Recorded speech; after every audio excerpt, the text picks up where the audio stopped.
KNR channel కి స్వాగతం. Bulletin ముందుగా హెడ్లైన్స్ చూద్దాం. నెల్లూరు జిల్లా అధ్యక్షులు మాజీ మంత్రి Kakani Govardhan Reddy press meet. YCP నేతలు జంగిల్ రాజ్యాన్ని అంతం చేసి జనరాజ్యాన్ని నిర్మిస్తున్నాం. టీడీపీ నేతల మీడియా సమావేశం. తెలంగాణ భవన్లో సంత్ శ్రీ సేవాలాల్ మహారాజ్ జయంతి వేడుకలు.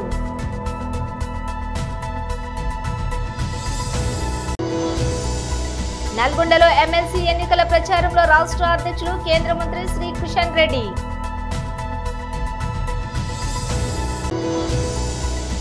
పలముదిర్చోలై సొలమలై మరుగన్ స్వామివారిని దర్శించుకున్న అనంతరం మీడియాతో మాట్లాడిన పవన్ కళ్యాణ్. ఇక డీటెయిల్స్ చూస్తే నెల్లూరు జిల్లా అధ్యక్షులు మాజీ మంత్రి కాకాని గోవర్ధన్ రెడ్డి ప్రెస్ మీట్ నిర్వహించారు. లక్ష్యంగా ఏకైక మార్గంగా ఈరోజు ఆ రైతు భరోసా కేంద్రాలను ఏర్పాటు చేయడం జరిగింది. ఈరోజు చూస్తే గతంలో ప్రతి ఒక్కటి రైతు భరోసా కేంద్రాల ద్వారానే సరఫరా చేసేటువంటి పరిస్థితి ఉండేది. ఈరోజు వాటిని నిర్వీర్యం చేస్తూ విత్తనాలకి ఎత్తలబడుతున్నారు. పురుగు మందులు కావాలన్నా ఎరువులు కావాలన్నా అనేక రకాలైనటువంటి ఇబ్బందులు పడుతున్నారు. ఆర్బీకేకి సంబంధించినటువంటి వ్యవస్థ ఆగిపోవడంతో పూర్తిగా ఈరోజు దానికి సంబంధించి రైతులకి అగచాట్లు తప్పేటువంటి పరిస్థితి లేదు. రాష్ట్ర ప్రభుత్వం కూడా ఈరోజు దాని మీద వివరణ ఇవ్వడం జరిగింది. మేము ఈరోజు దానికి సంబంధించి రేషనలైజ్ చేస్తున్నాం కాబట్టి రైతు భరోసా కేంద్రాలను క్లబ్ చేస్తున్నాం, క్లస్టర్ వైజు వాటిని అరేంజ్ చేస్తున్నాం అని చెప్పి అంటే దాని ఉద్దేశం చెప్పకనే చెప్తున్నది రైతు భరోసా కేంద్రాలను ఎత్తేస్తున్నాం, నిర్వీర్యం చేస్తున్నాం అనేటువంటిది. ఈరోజు ఒక్కసారి చూస్తే రైతులకు సంబంధించి ఈరోజు చంద్రబాబు ప్రభుత్వం వచ్చిన తర్వాత గిట్టుబాటు ధర ఇవ్వలేకపోయింది. గతంలో రైతు భరోసా కేంద్రాల ద్వారానే కొనుగోలు చేసేటువంటి పరిస్థితి ఉండేది. సులభతరంగా ఆ రోజు రైతులకు సంబంధించి ఈ ధాన్యాన్ని కానీ ఉన్నటువంటి పంటలను కానీ సేకరించేటువంటి ప్రక్రియ ఉండేది. ఈరోజు ఉదాహరణకి నెల్లూరు జిల్లాకు సంబంధించి లేట్ ఖరీఫ్ ఈ సీజన్లో ఇప్పుడిప్పుడే ధాన్యానికి సంబంధించినటువంటి కోతలు ప్రారంభమయ్యాయి. 2-3 రోజులుగా కోతలు ప్రారంభమయ్యాయి. బహుశా రాబోయేటువంటి రోజుల్లో అవి కాస్త ఉధృతంగా వెళ్ళేటువంటి పరిస్థితి ఏర్పడుతుంది. ఈరోజు దానికి సంబంధించి ఒక్కసారి చూస్తే ఎంత దారుణమైనటువంటి పరిస్థితులు ఉన్నాయంటే ఒక పక్క దిగుబడి తగ్గిపోయింది. దాదాపుగా మనం 850 కేజీలని పుట్టి అని పిలుస్తాం. నెల్లూరులో పుట్టి లెక్కన ధాన్యాన్ని అమ్మకాలు చేస్తారు.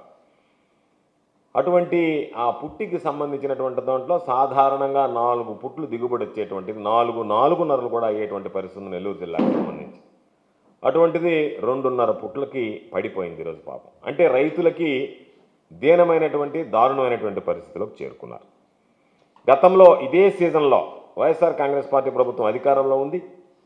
పుట్టి ధాన్యం నెల్లూరులో 25,000 రూపాయలు అమ్మదు.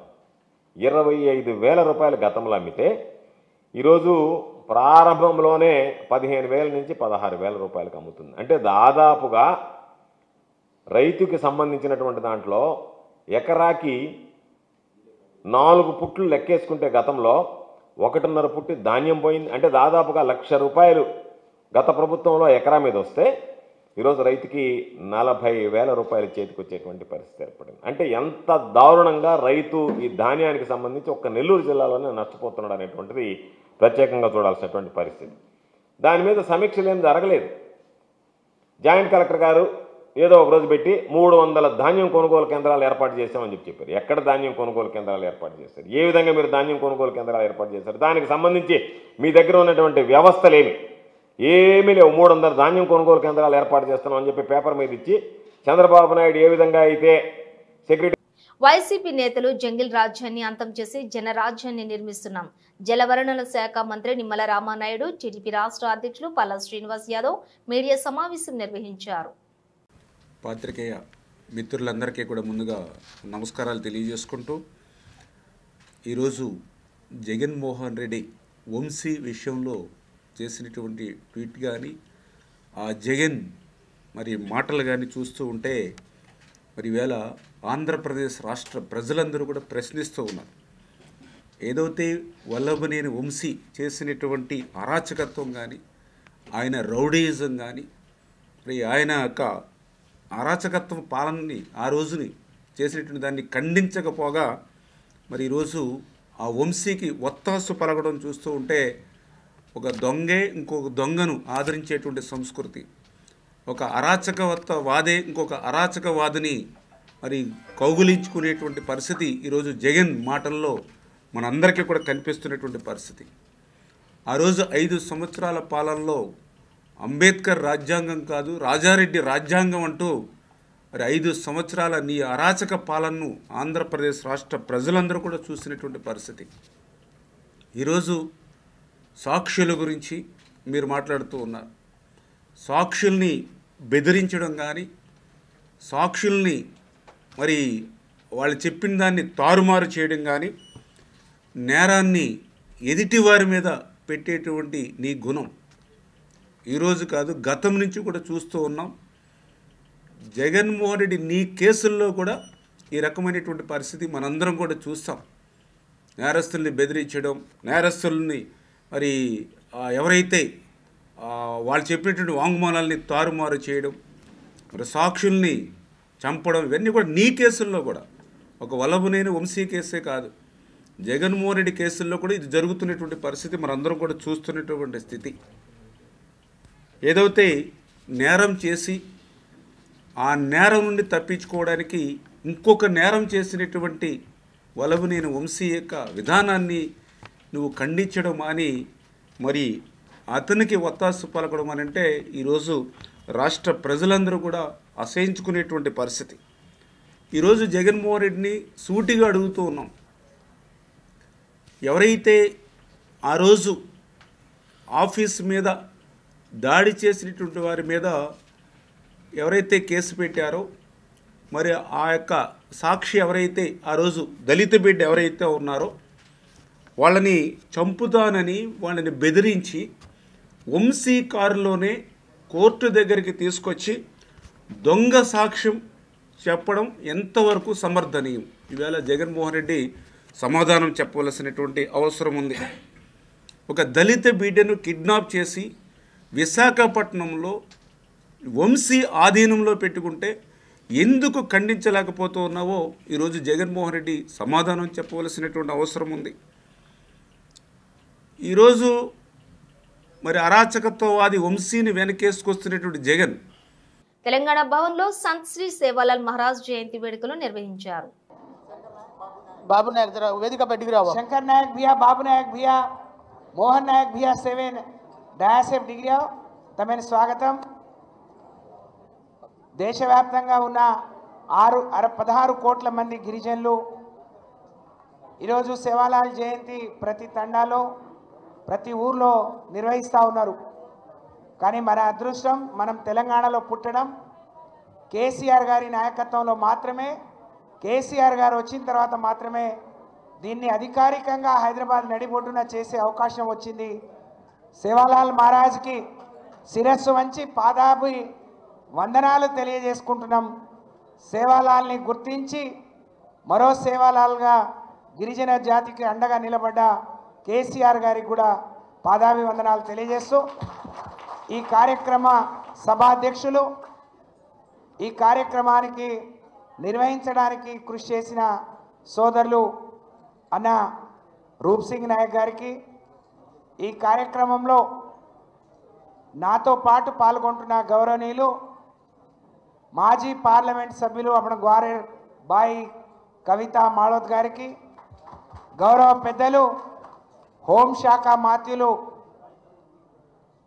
మహమూద్ అలీ గారికి, గౌరవ పెద్దలు ఇందాకే అన్నాడు 19 లక్షల ఎకరాలతో పాటు ఇచ్చిన 4 లక్షల పోడు భూములకు కలిపి 23-24 లక్షల ఎకరాలకు 7 సార్లు ప్రతి పంటకు మరి 5,000 చెప్పున రైతు బంధు ఇచ్చి గిరిజనులకు ఆదుకోవడానికి కృషి చేసిన మా అన్న నిరంజన్ రెడ్డి గారికి, గౌరవ పెద్దలు సీనియర్ శాసనసభ్యులు మరి గిరిజన నాయకులు అన్న రవీంద్ర కుమార్ గారికి, గౌరవ పెద్దలు నాకెప్పుడు అండగా నిలబడే అన్న రామచంద్రు నాయక్ గారికి, అలాగే వాలియా నాయక్ గారికి, రాంబల్ నాయక్ గారికి, మా సోదరి చంద్రావతి గారికి, రవికుమార్ అన్నకు చెప్పాను కదా, రవికుమార్ గారికి చెప్పాను,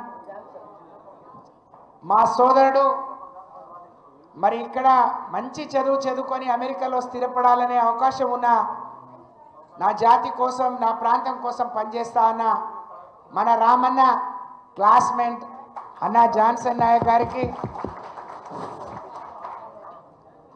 आज भोग भंडारों की देचो अपन साधु ने अन्ना आनंद गारिकी మా సోదరి చారులత గారికి మా సోదరుడు బాబురావు నాయక్ గారికి అనిత గారికి మా సోదరుడు పేరు అలాగే भिया बालाजी नायक भिया ने दशरथ भिया ने बिचा नायक भिया ने मोहन नायक ने रवि नायक ने यूनिवर्सिटी थी राजू नायक ने सहकరించే जे విష్ణు నాయకనే నల్గొండలో ఎమ్మెల్సీ ఎన్నికల ప్రచారంలో రాష్ట్ర అధ్యక్షులు కేంద్ర మంత్రి శ్రీ కిషన్ రెడ్డి పాల్గొన్నారు. వేదిక మీద ఉన్నటువంటి తెలంగాణ రాష్ట్ర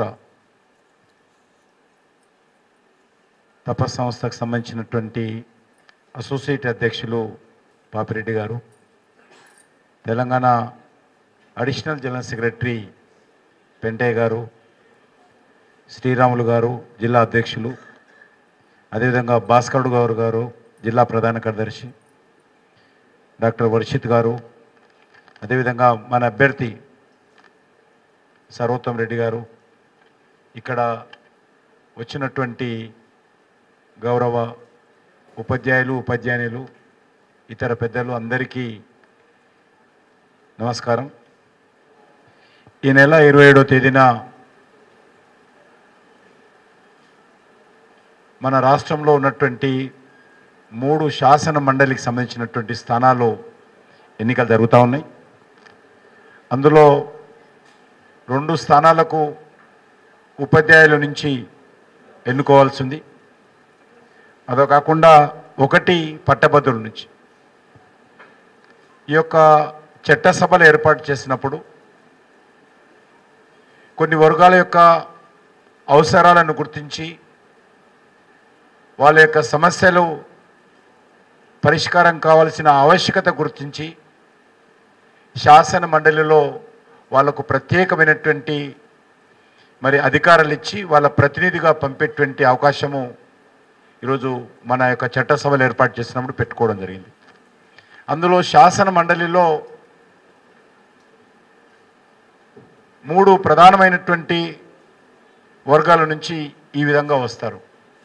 1 ఉపాధ్యాయులు వాళ్ళ ప్రతినిధులను ఎన్నుకునేటువంటి అవకాశం, ఎవరైతే పట్టభద్రులు ఉంటారో ఈ రాష్ట్రం గురించి నిస్వార్థంగా ఈ సమాజం గురించి ఏ రాజకీయపరమైనటువంటి మరి ఆలోచన చేయకుండా మేధావులుగా విద్యావంతుడుగా పట్టభద్రులు కూడా కొంత ఆలోచన చేసి ఒక మంచి ఈ సమాజం గురించి చట్టాలు చేసే ముందు శాసనసభలో ఏమైనా చట్టాలు చేస్తే అందులో ఏమైనా పొరపాట్లు ఉంటాయా చూడడం కోసమే ఈరోజు పట్టభద్రుల నుంచి కూడా ప్రత్యేకంగా ఎమ్మెల్సీలు ఎన్నుకునేటువంటి అవకాశం. మరొకటి స్థానిక సంస్థల ప్రతినిధులు, ఎవరైతే పంచాయతీరాజు స్థానిక సంస్థల ప్రతినిధులు కానీ లేకపోతే మున్సిపాలిటీకి సంబంధించినటువంటి స్థానిక సంస్థల ప్రతినిధులు కానీ వాళ్ళ ప్రతినిధులుగా ఈరోజు అభివృద్ధి కోసమో వాళ్ళకు అనుభవం ఉంటుంది, వాళ్ళ ప్రతినిధి ఒకరు ఉంటే బాగుంటుందనే ఉద్దేశంతో వాళ్ళకు కూడా కొన్ని అవకాశాలు ఇవ్వడం జరిగింది. ఈ రకంగా పలముదిర్చలై సులైమలై మురుగన్ స్వామి వారిని దర్శించుకున్న అనంతరం మీడియాతో మాట్లాడిన పవన్ కళ్యాణ్. எல்லாருக்கும் வணக்கம். இது வந்து 5வது முருகன் டெம்பிள் விசிட் பண்ணோம். இல்ல 5வது 6வது திருத்தணி போறோம். இல்ல இது 6 நீங்க போறது 6. நான் போறது 6. இது 6வது படி. இது 6வது. கீழ இறக்குமா கொஞ்சம் கீழ இறக்கு. ஒரு 4 வருஷமா இங்க எல்லாம் ஆறாவது சுப்பிரமணியர் கோயில் பார்க்கணும் ரொம்ப ஆசையாக இருந்தது. ஃபைனலாக இன்றைக்கி கடவுள் அனுமதி கொடுத்துட்டாங்க. எனக்கு ரொம்ப சந்தோஷமாக இருக்குது. இது வந்து சும்மா நான் வந்து கடவுள்கிட்ட வேண்டிக்கிட்டு எல்லாரும் நாட்டுக்கு எல்லாரும் நடக்கட்டும், பாரத பூமிக்கு நல்லது நடக்கட்டும், தமிழ்நாட்டுக்கு நல்லது நடக்கட்டும். அதுதான் என்னோட ப்ரேயர்ஸ். தமிழக மக்கள் எப்படி தமிழக மக்கள் எப்படி உங்களுக்கு உபசரிச்சாங்க? 6 மணி வீடு போனீங்களே, இந்த மாதிரி எல்லாரும் ரொம்ப என்னது ஒரு அன்பு கொடுத்துருக்காங்க எங்கே போனாலும் சரி. ஸோ ஒரு 8-10 வருஷமாக 10 வருஷம் நான் மெட்ராஸில் இருந்துட்டேன். ஸோ அதுக்கு தமிழ் மக்களோட அன்பு எனக்கு தெரியும். ஸோ அது கண்டினியூ ஆயிடுச்சு. அதுக்கு ரொம்ப ரொம்ப சந்தோஷம். கோயில் வளர்ச்சி இல்லை, நான் என்ன நினைக்கிறேன்னா, ஆனந்த் ஃப்ரெண்ட் நண்பர் ஆனந்த் சார் ஒரு டிடிடி போர்டு மெம்பர். ஸோ நான் ஒரு இந்த ஆறுமுருகன் கோயிலுக்கு நான் என்ன பண்ணணும்னு நான் யோசிக்கிறேன். என்னென்ன டெவலப்மெண்ட் பழனிக்கு என்ன பழனியில் வந்து கேட்டிருக்காங்க. பழனியில் வந்து டைரெக்டாக ஒரு திருப்பதிக்கு ஒரு பஸ்ஸு நிறுத்திட்டாங்க கரோனா அப்புறம்னு.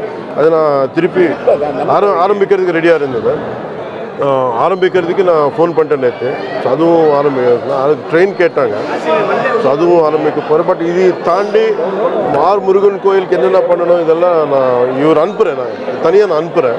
ஏன்னா டெவலப்மெண்ட் என்னென்ன பண்ண முடியும், நம்மளால் என்னென்ன பண்ணுறதுக்கு நான் தயாராக இருக்கேன். திருப்பதிக்கு போனால் முக்கியமாக தமிழக மக்கள் எல்லா கோயிலும் சீக்கிரம் சாமி கும்பிட்டுருவாங்க. ஆனால் திருப்பதிக்கு லாங் ஹவர்ஸ் ஆகுது. மக்கள் காத்து கிடக்கு பக்தர்கள் லாங் டைம் அது எளிமையாக இருக்கு. பிளான் பண்ணுறாங்க, பிளானிங்கில் இருக்கு. போட் பிளானிங்கில் இருக்கு. TTD board planning.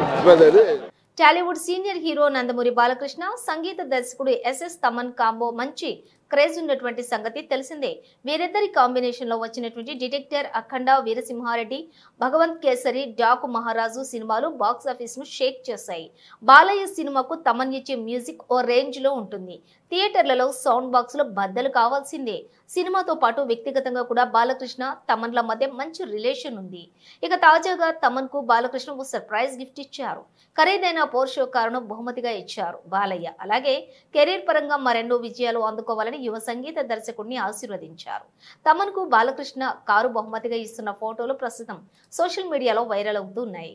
ఈ విషయాన్ని తెలియజేస్తూ హైదరాబాద్ లోని బసవతారకం ఇండో అమెరికన్ క్యాన్సర్ ఆసుపత్రిలోని ఆంకాలజీ యూనిట్ ప్రారంభోత్సవంలో తమన్ గురించి బాలయ్య ఆసక్తికర వ్యాఖ్యలు చేశారు. తమన్ నాకు తమ్ముడితో సమానమంటూ వరుసగా 4 హిట్లు ఇచ్చిన తమ్ముడికి ప్రేమతో కారు గిఫ్ట్ గా ఇచ్చాను. భవిష్యత్తులోనూ మా ప్రయాణం ఇలాగే కొనసాగుతుంది అని అన్నారు.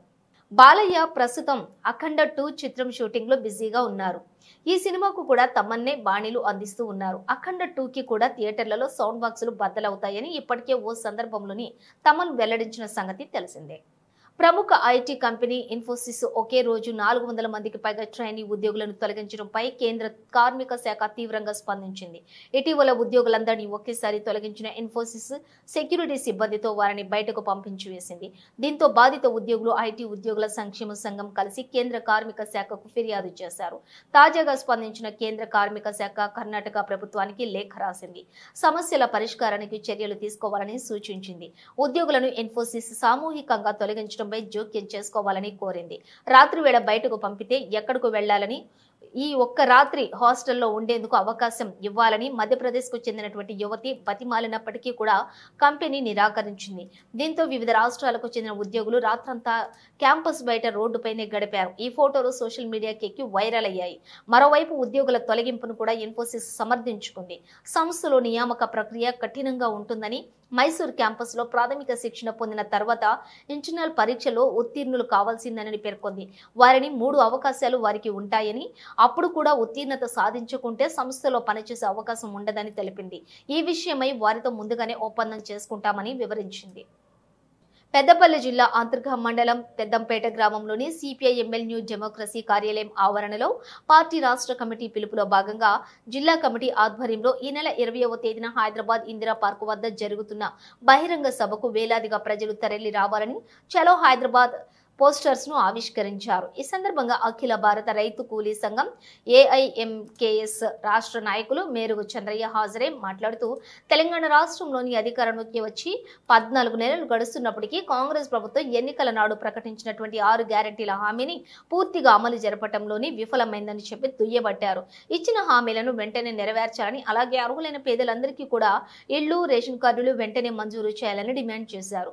ఈ కార్యక్రమంలోని సిపిఐ-ఎంఎల్ న్యూ డెమోక్రసీ జిల్లా నాయకులు కొల్లూరి మల్లేషు, గుండేటి మల్లేషు, డివిజన్ మండల నాయకులు పైడిపల్లి రమేష్, ఈదునూరి బాబు, పోచయ్య, జంపయ్య, స్వామి, కుమార్, ప్రగతిశీల మహిళా సంఘం జిల్లా నాయకులు కోడిపుంజల స్వప్న, పి అమృతమ్మ, ఎన్ రాజక్క తదితరులంతా పాల్గొన్నారు. ఊసెత్తే ప్రయత్నం చేయలేదు, ఏది కూడా పూర్తిగా అమలు కాలేదు. దాని ఫలితంగా పేద ప్రజలు అనేక ఇబ్బందులు పడుతున్నారు. ఎన్నో ఆశలతోని గత ప్రభుత్వాన్ని ఓడించి ఈ యొక్క కాంగ్రెస్ ప్రభుత్వాన్ని భారీ మేటతో గెలిపించడం జరిగినది. అలాంటి గెలిపించినటువంటి ప్రజల నోట్లే మట్టి కొట్టే ప్రయత్నం చేస్తున్నది.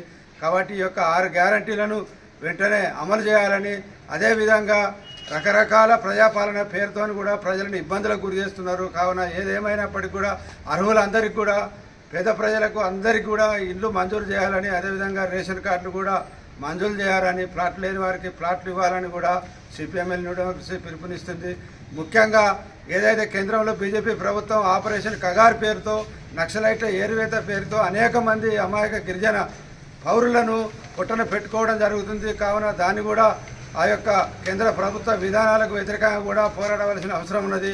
అదేవిధంగా సంయుక్త కిసాన్ మోర్చా గత 13 నెలలు 4 సంవత్సరాల క్రితం పోరాటం చేసి సాధించుకున్నటువంటి హక్కులను రాతపూర్వకంగా మోడీ రాసిచ్చినటువంటి ఆ యొక్క ఒప్పందాన్ని కూడా ఈరోజు అమలు చేయకుండా చేస్తుంది ఈ యొక్క కాంగ్రెస్ ప్రభుత్వం. సంయుక్త కిసాన్ మోర్చాలో కూడా భాగస్వామ్యం కాబట్టి ఆ యొక్క రాసిచ్చినటువంటి ఆ యొక్క నిబంధనలను, ఆ యొక్క అనుమతులను అన్నిటినీ కూడా ఏదైతే స్వామినాథన్ కమిషన్ సిఫారసులు అమలు చేయాలని, అదేవిధంగా రైతు పండించిన అన్ని రకాల పంటలకు మద్దతు ధర కల్పించాలని, దానికి సమగ్ర చట్టము అమలు చేయాలని కూడా ఈ యొక్క కాంగ్రెస్ ప్రభుత్వం కూడా అసెంబ్లీలో ఒక విధమైన తీర్మానం చేసి పంపించాలని కూడా మా యొక్క పార్టీ డిమాండ్ చేస్తుంది. కావున ఈ యొక్క పేద ప్రజల హక్కుల కోసము ఈ యొక్క 6 గ్యారంటీల ప్రోగ్రామును మా యొక్క సిపిఎంఎల్ న్యూ డెమోక్రసీ రాష్ట్ర కమిటీ తీసుకున్నది. ఇందులో భాగంగానే అధిక సంఖ్యలో కార్మికులు, కర్షకులు, ప్రజలు అందరూ రేపు జరగబోయే 20వ తారీఖు నాడు హైదరాబాద్ ఇందిరా పార్క్ వద్ద జరిగే బహిరంగ సభకు అధిక సంఖ్యలో ప్రజలు పాల్గొని విజయవంతం చేయాలని పిలుపునిస్తున్నాం. బులెటిన్ ముగించే ముందు హెడ్లైన్స్ మరోసారి. నెల్లూరు జిల్లా అధ్యక్షులు మాజీ మంత్రి Kakani Govardhan Reddy press meet. YCP నేతలు జంగిల్ రాజ్యాన్ని అంతం చేసి జనరాజ్యాన్ని నిర్మిస్తున్నాం. టీడీపీ నేతల మీడియా సమావేశం. తెలంగాణ భవన్లో సంత్ శ్రీ సేవాలాల్ మహారాజ్ జయంతి వేడుకలు.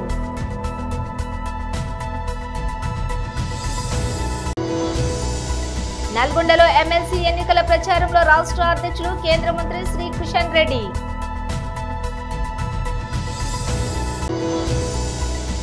పలముదిర్చోలై సొలమలై మరుగన్ స్వామివారిని దర్శించుకున్న అనంతరం మీడియాతో మాట్లాడిన పవన్ కళ్యాణ్.